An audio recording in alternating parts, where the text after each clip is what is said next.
Necrom. The situation simply is this, said Flaxeth, his face as chiselled and resolute as any statue. Everyone knows that the cemetery west of the city is haunted by some malevolent beings and has been for many years now. The people have come to accept it. They bury the dead by daylight and are away before Massa and Secunda have risen and evil comes forth. The only victims that fall prey to the devils within are the very stupid and the outsiders.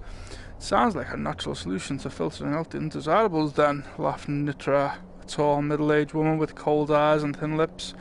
Where's the gold in saving them? From the temple. They're reopening a new monastery near the cemetery, and they need the land cleansed of evil. They're offering a fortune, so I accepted the assignment with the caveat that I could assemble my own team to split the reward. That's why I've sought you each out. From what I've heard, you, Nitra, are the best bladesman in Morrowind. Nitra smiled, her unpleasant best. And you, Osmic, are a renowned burglar, though never once imprisoned. The bald-pated young man stammered as if to refute the charges before grinning back. I'll get you in where you need to go, but then it's up to you to do what you need to do. I'm no combatter. Anything Nitra and I can't handle, I'm sure Masita will prove her mettle. Plaxith said, turning to the fourth member of the party. She comes on very good references as a sorceress of great power and skill. Masita was the picture of innocence, round-faced and wide-eyed. Nitra and Osmic looked at it uncertainly, particularly watching her fearful expressions as Flaxith describes the nature of the creatures haunting the cemetery. It was obvious she had never faced any adversary other than man and mare before. If she survived, they thought to themselves, it would be very surprising. As the foursome trudged toward the graveyard at dusk, they took the opportunity to quiz their new teammate. Vampires are filthy creatures, said Nitra. Disease-ridden, you know. They say off to the west they'll indiscriminately pass on their curse together with a number of other afflictions. They don't do that here so much, but still, you don't want to leave their wounds untreated. I take it you know something of the spells of restoration if one of us gets bit.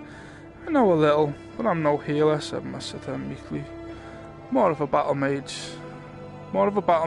asked Osmic. I can do a little damage if I'm really close, but I'm not very good at that either. I'm more of an illusionist, technically. Nitra and Osmic looked at one another with naked concern as they reached the gates of the graveyard.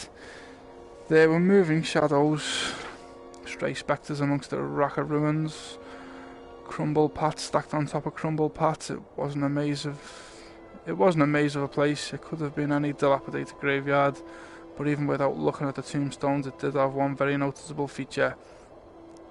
Filling the horizon was the mausoleum of a minor citadelic official from the Second Era. Slightly exotic, but still harmonising with the Dunmer graves in a complementary style called Decay.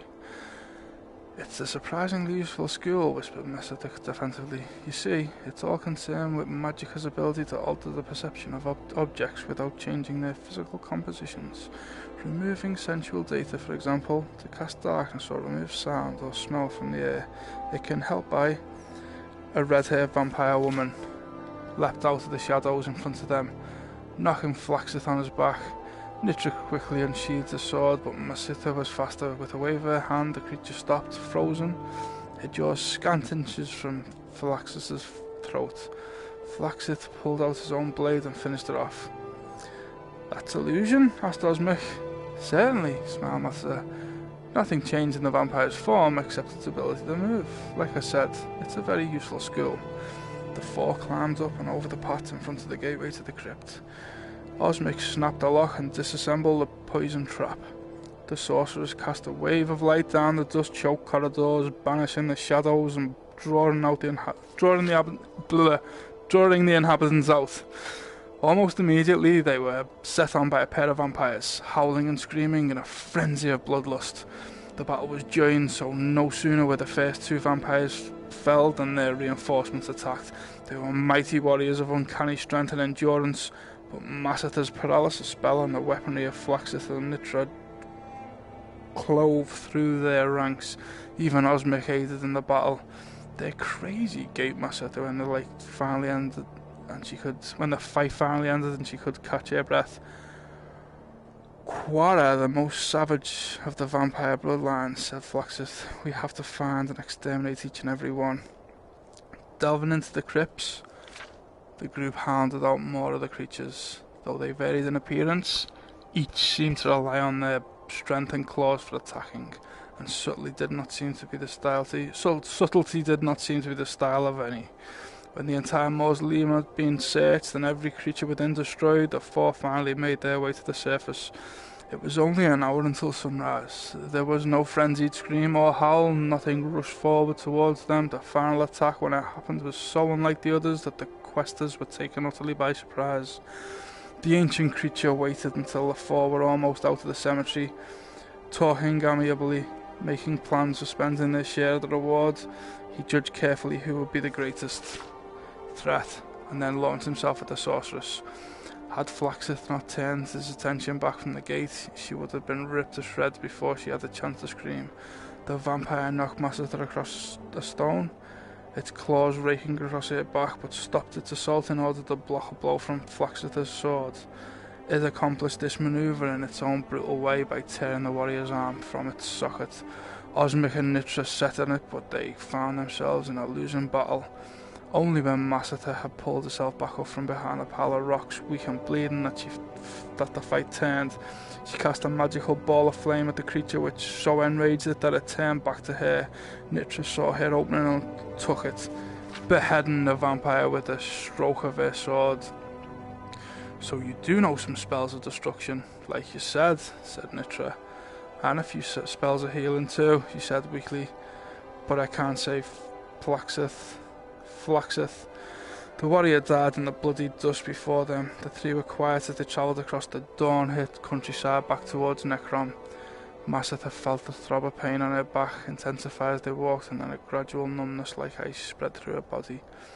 I need to go to a healer and see if I've been diseased, she said as they reached the city. Meet us at the Moth and Fire tomorrow morning, said Nitra. We'll go to the temple and get our reward and split it there. 3 hours later, Osmic and Nitra sat in their room at the tavern, happily counting and recounting the gold marks. Split 3 ways, it was a very comfortable sum. What if the healers can't do anything for Massacre? Smiled Osmic dreamily. Some diseases can be insidious.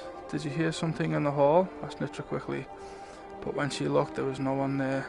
She returned, shutting the door behind her. I'm sure Massacre will survive if she went straight to the healer. But we could leave tonight with the gold. Let's have one last drink to our poor sorceress, said Osmic, leading Nitra out of the room toward the stairs down. Nitra laughed. Those spells of illusion won't help her track us down. As useful as she kept saying they are, paralysis, light, silence, not so good when you don't know where to look. They closed the door behind them. Invisibility is another spell of illusion, said Mathis's disassembled voice. The gold on the table rose in the air and vanished from sight as she slipped it into her purse. The door again opened and closed, and all was silent until Osmic and Nitra returned a few minutes later. Hey, oh, a good story.